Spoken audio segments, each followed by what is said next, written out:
Okay, energy check tayo para sa may mga sun, moon, at rising na Sagittarius. So, kumaga, subscribe, like, and share. Your card is the Libra.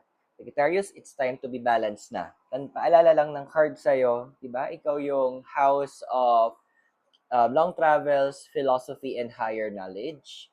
So, gamitin mo yung part ng higher knowledge and philosophy mo para maibalik ka doon sa balance. Paalala ng card, anything na sobra is masama.